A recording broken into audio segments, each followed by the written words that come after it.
పంజాబ్లో ఈ ఖలిస్తానీ తీవ్రవాద సంస్థలు గ్రూపులుగా విడిపోయాయి. అందరికీ ఖలిస్తాన్ అనే ప్రత్యేక దేశం కావాలి, సిక్కు దేశం కావాలి.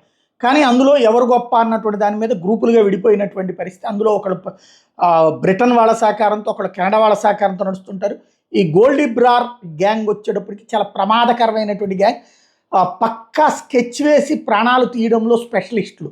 ఈ మధ్యనే జరిగినటువంటి ఉదంతాల్లో అధికారికంగా ప్రకటించుకున్నారు వాళ్ళు, మేమే గోల్డిబ్రార్ ముఠానే ఈ తప్పులు చేస్తున్నామని.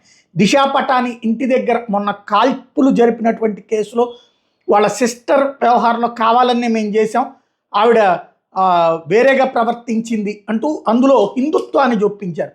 ఆవిడ సంప్రదాయాలకు విరుద్ధంగా ప్రవర్తించింది అందుకని చెయ్యబోయామని. యాక్చువల్గా అందులో సంప్రదాయం ఇష్యూ కాదు, వేరే ఇష్యూ కాదు. వీళ్ళకి పగబట్టినటువంటి వాళ్ళని, లేకపోతే వీళ్ళకి డబ్బులు ఇచ్చినటువంటి వాళ్ళ తరపున ఎదవ పనులు చేయడానికి ఇట్లాంటి ఎదవ వేషాలు వేస్తుంటారు.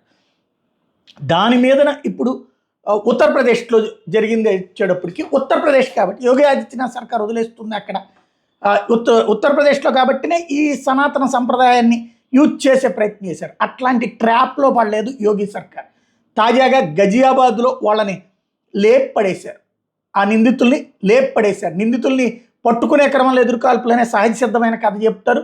ఆ నిందితులకు సంబంధించినటువంటి దాంట్లో వాళ్ళు పట్టుకొచ్చి ఉంటారు అక్కడి నుంచి, పంజాబ్ నుంచి పట్టుకొచ్చారు, అక్కడి నుంచి పట్టుకొచ్చి ఉంటారు.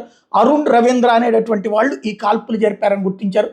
ఆ ఇద్దరిని కాల్చేవతలు పడేశారు, ఎన్కౌంటర్ చేసి పడేశారు. అంటే అరాచక శక్తులు ఎవడైనా సరే వదిలిపెట్టే ప్రసక్తి లేదు. అది మతం కాదు, ఇక్కడ అరాచకాన్ని వదిలిపెట్టం అన్నది తేల్చి చెప్పినట్టయింది ఈ ఎన్కౌంటర్తో.